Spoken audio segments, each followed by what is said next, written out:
to protect our communities, our borders, our way of life. Our plan to build a stronger economy where everyone has a chance to get ahead. And our plan to empower Canadians with new opportunities, better careers, and a lower cost of living. Our budget will respond head-on to the challenges of our time. We all know the United States is changing its trading relationship with Canada, but it's changing all of its trading relationships. And after all the noise of this week, Canada still has the best trade deal of any country with the U.S., and we stand ready to negotiate an even better one for both countries. But in that backdrop, we know that we have to transform our economy. Transform it from one of reliance on a single trade partner to one that's more resilient to global shocks, to an economy built on the solid foundations of strong Canadian industries and bolstered by diverse international trade partners. That's one of the core aims of Budget 2025, to catalyze unprecedented levels of investment in Canada, generational investments that will create good, high-paying, not just jobs, good, high-paying careers for Canadian workers. And on top of that, we're embarking on an ambitious new mission to double our non-U.S. exports over the next decade. This alone will generate $300 billion more in trade for our economy and for Canadian workers and their families. That's new orders for Canadian resources, Canadian industries, and Canadian expertise. Diversifier notre commerce a attiré les investissements au Canada. C'est notre priorité ici en Asie du Sud-Est. Les ministres canadiens du Commerce et de la Défense et moi-même, nous avons travaillé pour établir de nouveaux partenariats et créer de nouvelles possibilités pour les Canadiens et Canadiennes. Nous cherchons à conclure de nouveaux accords commerciaux dans l'une des régions les plus économiques, dynamiques au monde, une région à l'avant-garde de la croissance mondiale. The meetings just over the last few days at APEC, which stands for the Asia-Pacific Economic Cooperation. This is a group that is a global economic powerhouse. 21 member economies representing over 60% of the world's GDP, half of the world's trade, with nearly 40% of the world's population. An exciting future is being written here in Asia, and we're here to ensure that Canada is a big part of it and benefits from it. In Gyeongju, I met with the President of Korea, President Lee, to announce a new security and defense cooperation partnership, the first of its kind for Canada in the Indo-Pacific. We're deepening cooperation with Korea on security, defense, and in emerging domains such as cyber, AI, and quantum. Korea is one of our closest allies. Ce partenariat stratégique global entre le Canada et la Corée renforcera une région Indo-Pacifique libre, ouverte et fondée sur des règles. Cet accord stimulera l'innovation en défense et créera de nouvelles possibilités pour les travailleurs canadiens et coréens. You know, since we signed our free trade agreement with Korea about a decade ago, trade between our two nations has doubled. But that's just the start. We can do a lot more. So next year, there will be a Team Canada trade mission to Korea to find new markets and new customers for Canadian businesses and their workers. Also here in Gyeongju, I met with the Prime Minister of Thailand, and he and I agreed that we will launch free trade negotiations between our nations with the intention of completing them over the next year. Thailand is Canada's second largest trading partner in Southeast Asia, and a new free trade agreement will create new opportunities for Canadian companies in agri-food, in infrastructure, in clean technology, and defense. Yesterday, President Xi of China and I had the first formal meeting between the leaders of our two countries in nearly 8 years. We have to talk to each other if we want to make progress and address issues. We agreed this meeting marked a turning point in our bilateral relationship. We have now unlocked a path forward to address current issues and to build the enormous opportunities between our two countries, including in agriculture, energy, clean technologies, tourism, and cultural exchanges. I have accepted President Xi's invitation to visit China in the new year.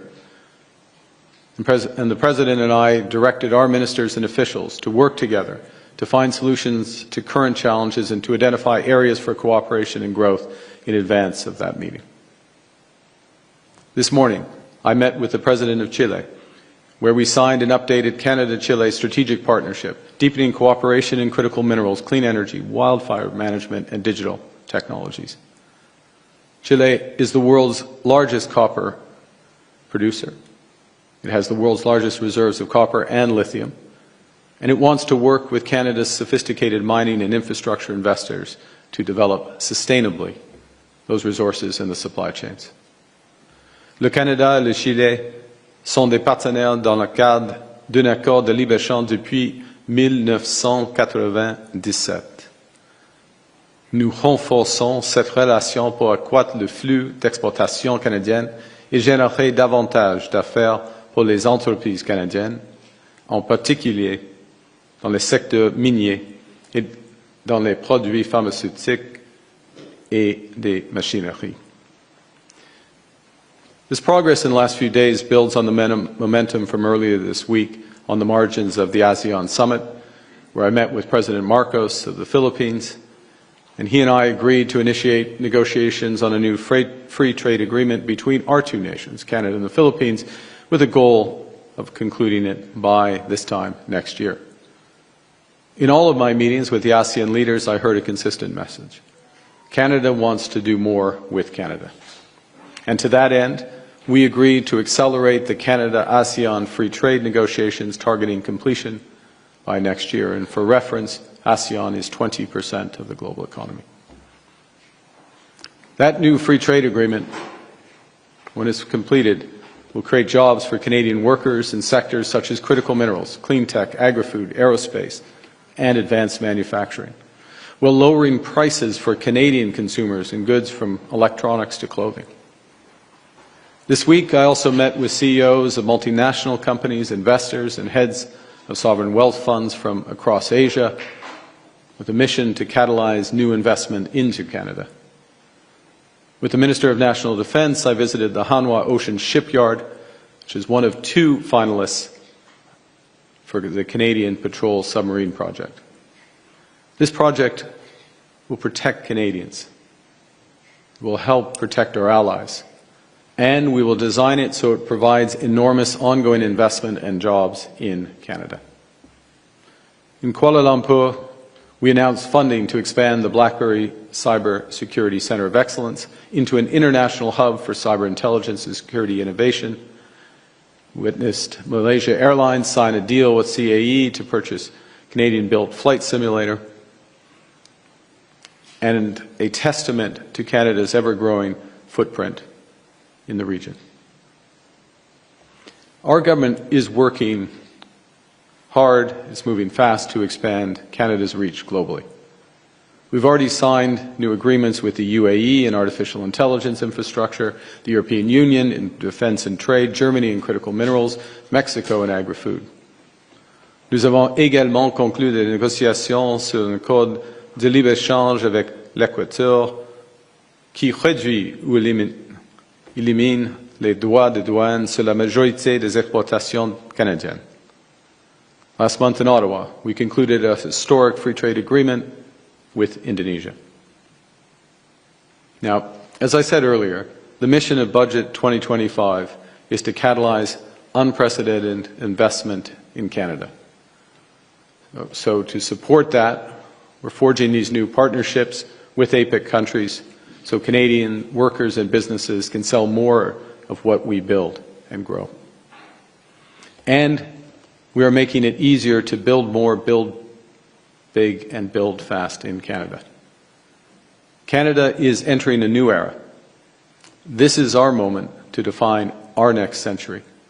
We have the resources to transform our economy from one of reliance to resilience.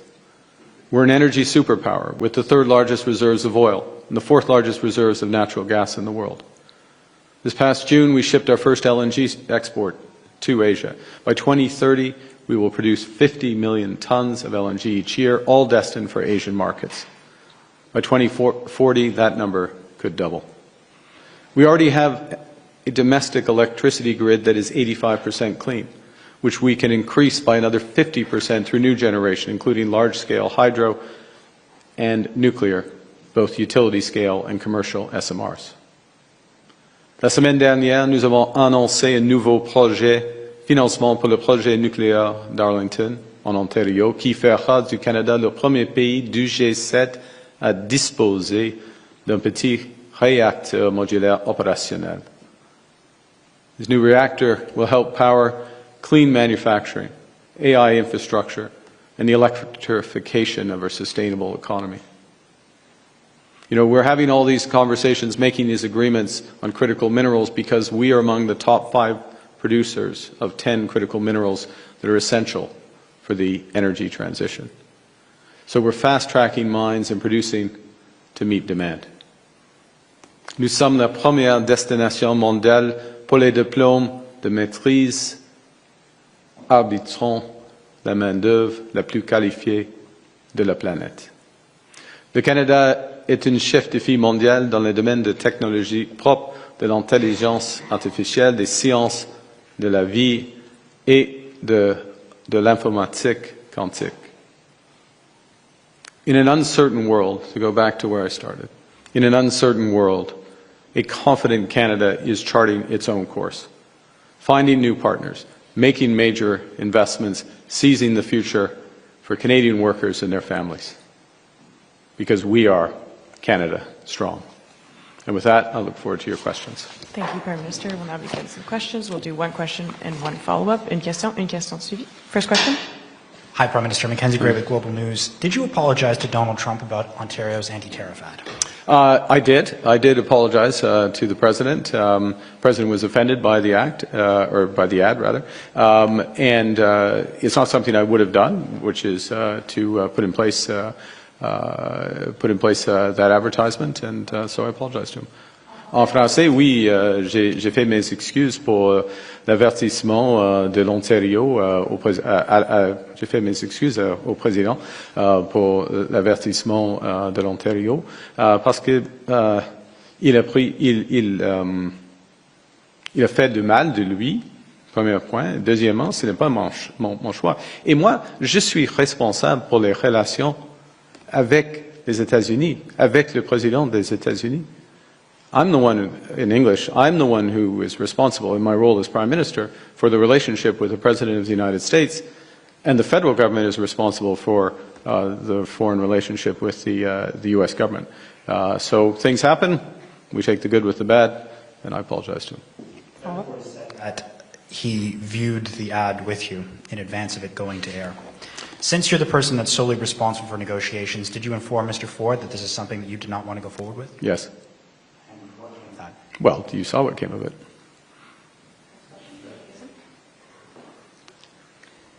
Yasmine Média avec Radio-Canada, juste pour clarifier, est-ce que vous avez dit à Doug Ford de ne pas diffuser la publicité? Oui, je l'ai vu, je lui ai avisé que c'est le moment de parler. Comme j'ai dit aux Canadiens et Canadiennes, c'est le moment de parler, de discuter, de faire des négociations avec les Américains. C'était la stratégie du gouvernement du Canada. Et nous sommes responsables pour la stratégie, pour les négociations par rapport aux Américains. OK, M. Ford, il a pris une décision, il est indépendant, il peut le faire. Mais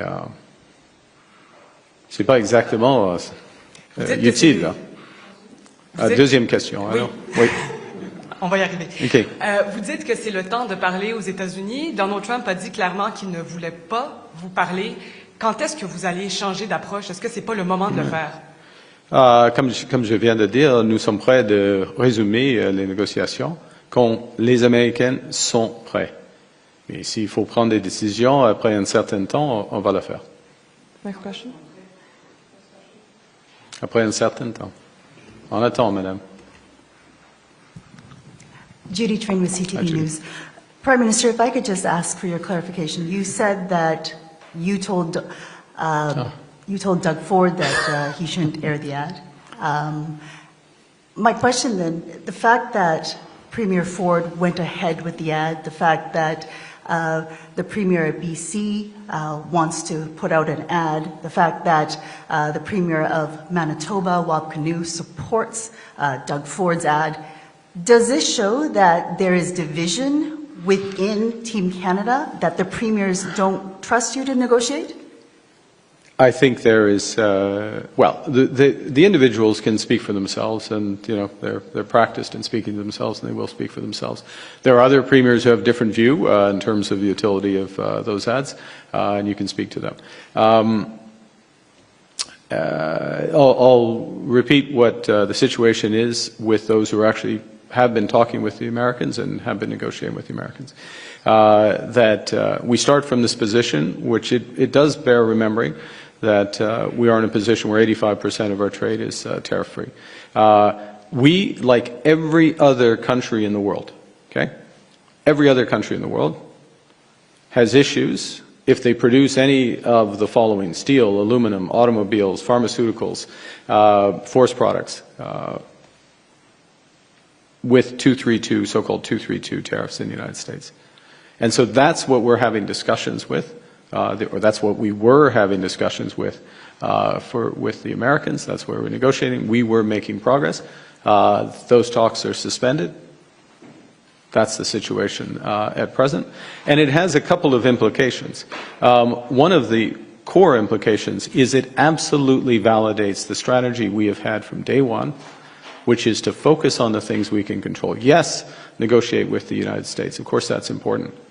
But building Canada at home, which is what this budget is going to do, with generational investments, the scale of investment that this country has never seen before, that's what this budget is looking to unlock, and to be building new partnerships with countries around the world. And there is no better place to do that than in the fastest growing part of the world that represents 60% of the global economy.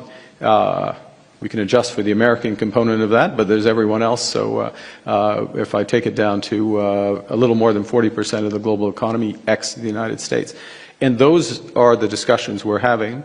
And you can see the traction we're getting. Free trade deal with Indonesia, free trade talks now launched with Philippines and Thailand, two of our largest. We already have free trade through something called the CPTPP with a number of those other economies. A turning point in our relationship with China. Progress which we have been making with India. Not part of these meetings, so I didn't meet directly with Prime Minister Modi here. The foreign minister, other ministers have been meeting with India. That's what we're doing to build our strength at home first and foremost, build these partnerships abroad, reduce our reliance on the United States. It can't happen overnight, but we're moving very fast. With respect, Prime Minister, the United States makes up more than 75% of our trade. I'm well aware of that. Yeah. Yes. You apologized to Donald Trump. He's not going back to the table. He has no interest. So what are you doing? What is your next move? Or are you close to striking out? Very clever. No, I just fouled one off. The count is full, but we're battling like the Jays. Look, the next move is on Tuesday. The next move is the budget. It's the budget for this time. The budget the country needs. The budget that gives us control. See, this is one of the things. We can spend our time watching Truth Social, worrying about the reactions of individual things. We are staying calm, okay? We're focusing on what we can control, which first and foremost is how we build at home. And secondly, with our negotiations with the U.S., when they're on, when they come back on, is what's in the best interests of Canada. Not emotional, what's in the best interests of Canada. They will only agree, the Americans will only agree, as is the case in any trade negotiation, something that also is in the U.S. interest. There are a number of things where those interests align. And we'll wait until they're ready. Next question. Raf. Good afternoon, Prime Minister. Raf Canyon, CBC. Following your meeting with President Xi, neither Canada's readout or China's made mention bringing up things such as Uyghur detention camps or the transnational repression in Canada or Beijing's foreign interference into Canadian elections. Did you bring these issues up? We had a discussion on foreign interference. We had a discussion on a range of other issues.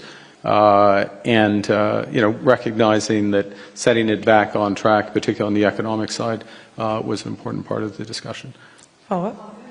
Et ce qui est important, on commence en français, ce qui est important, d'avoir l'occasion d'avoir des discussions à le plus haut niveau.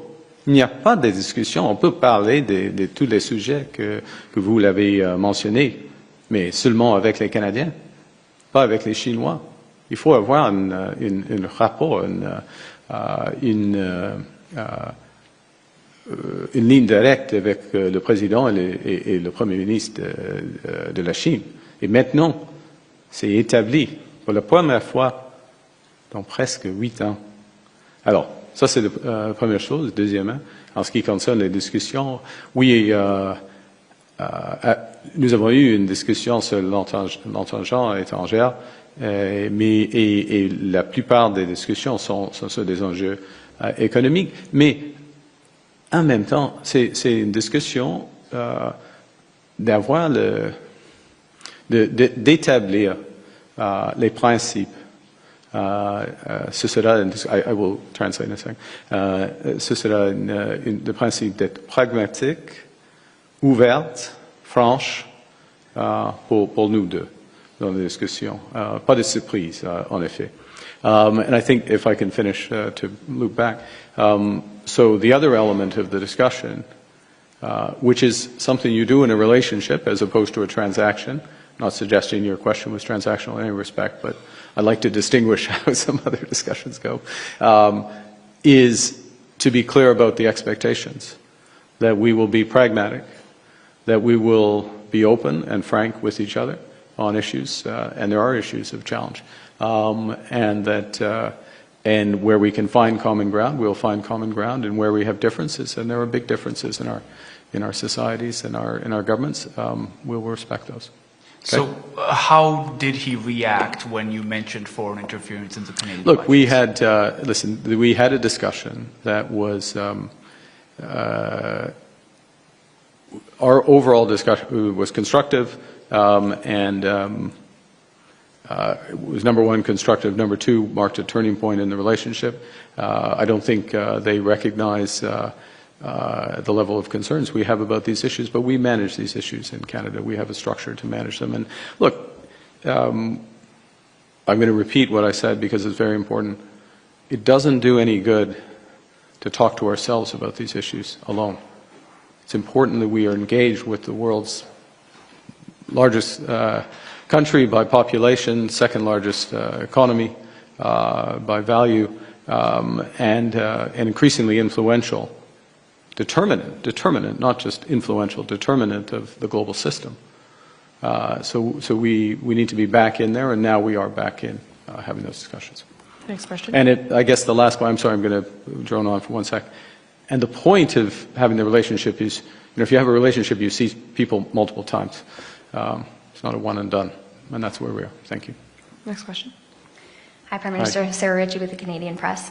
If you cast your mind back to April during the election campaign, I know it feels like a long time ago for me, you told Canadians that China was the biggest security threat to this country and to Canadians. Do you still believe that to be the case? I think we have to manage all our threats. There are a number of threats from a country mentioned, Russia. We've non-state actor threats, which are material. I guess, one of the advantages of having your security clearance is you're better informed about some of the threats, and I highly recommend that anyone, either in the position of responsibility or seeking it, has their security clearance. So I have a richer sense of the tapestries of threats that face our country. And I'll tell you one thing, if I may, and I'll hand back after this, which is what that does, it just hardens the resolve of the government to protect Canadians and to take a variety of measures that we are taking to protect Canadians. So it reinforced the need for the big increase commitments that we made. We didn't make commitments at NATO because all the other kids were making commitments at NATO. We made commitments to increase our defense spending because we have to protect our Arctic. We have to assert our sovereignty in the Arctic and protect Canadians there because of non-state actor threats as well. Also, threats in virtual and the cyber world, which are only growing. We have the ability to help protect us. We have questions about foreign interference and non-state actor interference in the virtual world in Canada, if I can put it that way. We take those threats seriously, and we're managing those. You were talking to us about your meeting with President Xi. You said that this would be good for Canadian workers and their families. And so for the people who are producing canola and pork and seafood in Canada, what did you get out of this? Well, thank you. Sorry, I'll let you finish, but yeah. So what we got is what was not going to happen prior to this meeting was there was going to be any movement on the trade restrictions in those areas or in other areas, or in even things such as I mentioned in my remarks, people-to-people exchange or tourism. Canada is not a destination for China. I mean, we're in a bucket of 3 or 4 countries alongside North Korea and I think South Sudan. Maybe I'm missing the 4th, unfortunately, but trust me, there's 4. So not having those areas, what this does, what the meeting accomplished, which was the objective of the meeting, was to establish that relationship at the highest level for the first time in 8 years, and to unlock a few things. One is shorter-term, very important shorter-term issues. You mentioned canola. Same with the fishing industry. Those are important issues for us. And the instruction of officials and ministers to work on both sides to find resolution for those is something that comes out of that meeting at that level in that system. Okay? Don't have the meeting, don't have the understanding of where the relationship is going to go, there would not be progress on those issues. Okay? People sometimes simplify it down and to give this for that. That's not the way it works. So to give Canadians a sense, and your question is absolutely the right one, so what does it mean? It means that we have a few things. One, for those hardworking farmers, fishers, a pathway to address the tariffs that China has on them, and we're going to be working hard to get those resolved and move forward. The first thing. The second thing, it opens up a much bigger set of opportunities for a broader range of Canadian businesses. Not in all areas, but in areas that are to our advantage. And that's part of what we will scope out over the course of the next few months in advance of my visit. But again, to come back to a relationship as opposed to a transaction, what you do with a relationship is then you make progress on certain things and then you move on to the next issues and you build on that. And that's what is now unlocked, which was not the case 24 hours ago. Next question. Steve Chase, Globe and Mail. Right. We're still trying to take the full measure of your policy towards China, so I'll ask you about the Indo-Pacific policy, the government's Indo-Pacific policy. It calls China an increasingly disruptive global power. Do you stand by that statement? Do you agree with that statement? Do you think that's still the way it should be expressed? I think following Steve, one is that there are different aspects of disruption. One is economic disruption. We see that in terms of Chinese competitiveness in certain areas, market dominance in other areas. I mean, issues with critical minerals, for example, overcapacity in certain, say, steel would be another example of that, where those are disruptive facts that we are adjusting to as Canada. What are we and actually flips around. So the critical mineral side, enormous opportunity for Canada. Enormous opportunity for Canada because the world wakes up and realizes not to have all their eggs in one basket, lesson we're learning as well with the United States. So a chance for us to build out. And, I'll just reference that yesterday, I'll get my dates right, but October 31st, the Minister of Natural Resources, Minister Hodgson, was hosting the G7 in Toronto. He says, hesitant, in somewhere in Canada. I think it was in Toronto. I know the run-up to the meeting and the outcome, where more than 20 critical mineral agreements were signed, almost $2 billion worth of investment the vast majority involving Canadian companies is G7, but the vast majority of Canadian companies and things in Canada. So that disruption that comes from China brings also opportunity. That's the economic disruption. I think, look, we're clear-eyed about the issues in the Indo-Pacific, the issues more broadly from a geostrategic perspective. We have pragmatic engagement with China.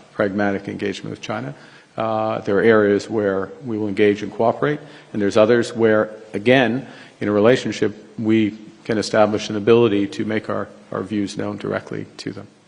Follow-up? Your predecessor came in 10 years ago intending to open a new glorious chapter of relations with China as well.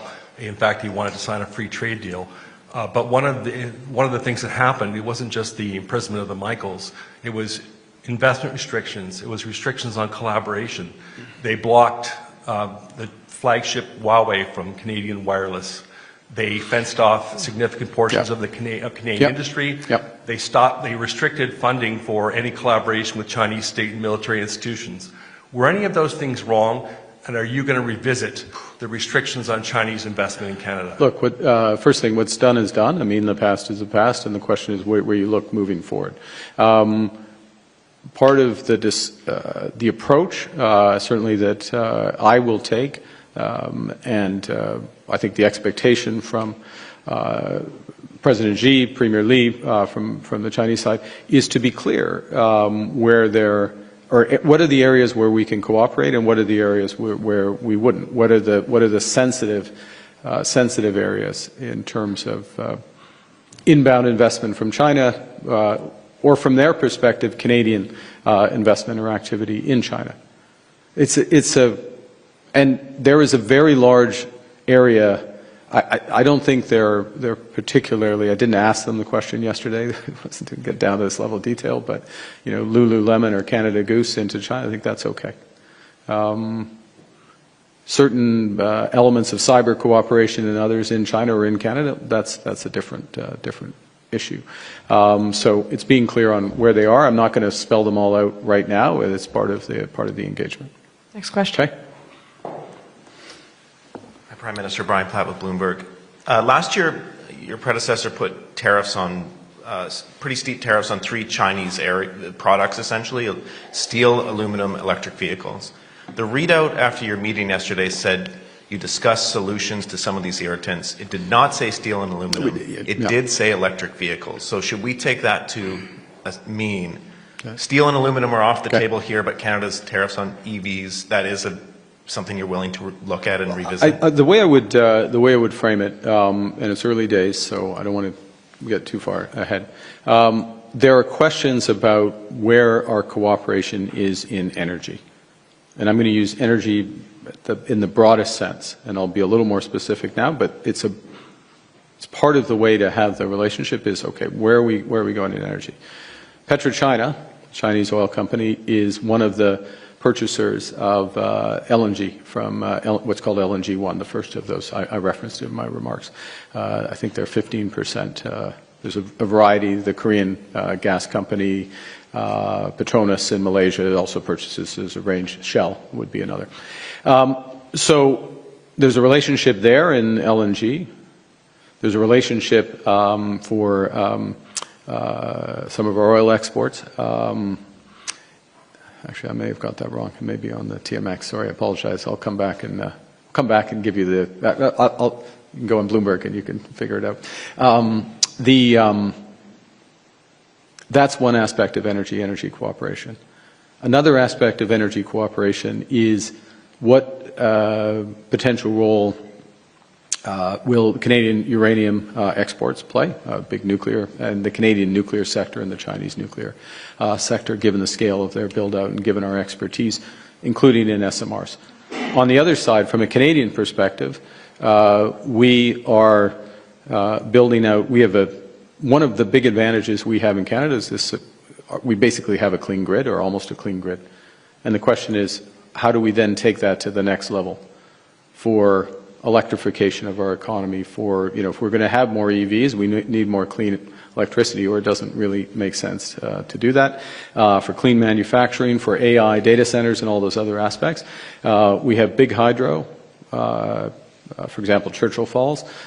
We have big nuclear in Ontario. We have some investments in BC as well. But there also will be conventional renewables, solar and particularly wind, offshore wind. One of the projects of national interest is Wind West off Nova Scotia, potentially 50 or 60 gigawatts of wind. For that, and you also need storage capacity, so it's a long answer, but you asked for it. You need storage capacity. Some of the most competitive companies in the world are Chinese in both offshore wind and in battery storage. It's a natural potential area for cooperation even before you get to EVs. And of course, there is a competitive. They're very competitive in EVs, but the EV component is part of a bigger restructuring of our auto sector. So we'll proceed carefully with that. And I also just wanted to ask you about, there was a lot of talk on this trip about submarine procurement, obviously. You visited a shipyard. I wanted to ask you about fighter jets. Have you made a decision yet on the F-35 review? When will Canadians learn what your decision is on this? I haven't had any Canadians ask me about the F-35. Oh, well, are you asking on behalf of, you're asking on behalf of Canadians? Look, we'll make a decision. I'll put this in context. There is, as it should be, there are defense considerations and there are jobs and industrial considerations to these decisions. Part of what we discussed yesterday, or 2 days ago, I guess, in the visit in the shipyard and with the management, was if we were to, and this is exactly the same conversation we had in Germany, to be clear, exactly the same. If we were to go down this route, which Canadian companies would you partner with? How much would be done in Canada? Who would do the after-sales servicing? Because one of the big things on contracts is, particularly military, is most of the cost comes after you buy the hardware, like the vast majority. And so it's quite important how that's apportioned out. And it's one of the considerations when comparing, to go to the aircraft example, to comparing those. So we look at the benefits to Canadians, Canadian jobs, Canadian futures, as well as the security benefits. And we're going to be very deliberate about the F-35, as we should, because these are very large commitments of taxpayer dollars. Next question, Murray. Hi, Prime Minister. Murray Brewster with CBC News. Are you confident the budget's going to pass? I am 100% confident that this budget is the right budget for this country at this moment. This is not a game. This is a critical moment in the global economy, or it's an important moment in the global economy. It's a critical moment for our country. And it's a critical moment for our country, and many of the questions that have been asked this afternoon highlight aspects of why it's so important. Over-reliance on the United States, security challenge. Where are we going to find the growth given the headwinds from the new U.S. trade policy? And what this budget will do is provide the answer to that question, and the means to become masters in our own home, maîtres chez nous. So it's the right budget, and the responsibility of the government, myself, the Minister of Finance, and others, is to put forward the right budget for the country at a moment like this. And that's what we're doing. Ce n'était pas la question. La question, c'est le... en effet, c'est le budget est le budget pour le moment. Et c'est un point tournant pour notre pays. Et ce sera un budget avec des investissements générationnels et un budget pour un pays avec ambition, confiance, l'audace et puis indépendance par rapport aux États-Unis. Ça, c'est le puits de ce budget. Murray? Let me ask this then. Are you prepared to fight an election on this budget? I'm always prepared to stand up for the right thing. Next question. Last. Dernière question. Ian Austin from the New York Times. You described your meeting with President Xi as a turning point in relations with China. What changed to make that happen, and what needs to happen now to make sure that forward momentum continues and things don't reverse again? I think we both described it as such at this point. I think at its core, it is about the way we treat each other, interact with each other, what we were saying earlier, this sort of pragmatic engagement. Where can we engage? Where are we not going to engage? Where do we agree? Where can we build? Where do we disagree? And we're not. And being clear about that. And there may be some bumps along the way when there's some ambiguity, but ironing those out as quickly as possible. And then there is, because there are a lot of areas where cooperation makes sense. Look, I'll give you an example. We are two countries that care about climate change and care about global solutions to climate change. Right there's an enormous area for cooperation. We are two countries, at least Canada traditionally has been a country who understands the international monetary and financial system and the changes in the international monetary and financial system, understand the importance of financial stability, the issues with transition and other aspects. This is an issue when you're the rising economic power. So there's another area of engagement there. So there's a host of places where there is an alignment of issue above and beyond the direct commercial ties. Began. Where and when did you apologize to the president? How did he? I saw him. We had dinner. We had dinner together. You saw it. There were a few of you were there, and we had a very good dinner. It was very cordial. And I spoke to him at the dinner privately, obviously. Privately, now it's public. There you go. Thank you. Well, my regret, I did say J's and 6. I certainly very happily take J's and 7, and I'm going to say something that is, I was 100% cheering for them. I will confess that I was looking at my phone during session 2 of APEC, and I knew that we were, we had 2 on with no outs in the bottom of the 9th. I don't know if you were watching. Were you watching it? Watching, but you're picking it, yeah. And so I was, that was a bit of a blow. But in full disclosure, selfishly, the fact that I think I will be back in Canada in time to turn on the TV for Game 7, I'm grateful. I'm grateful for that. I'm sorry guys. I'm grateful for that.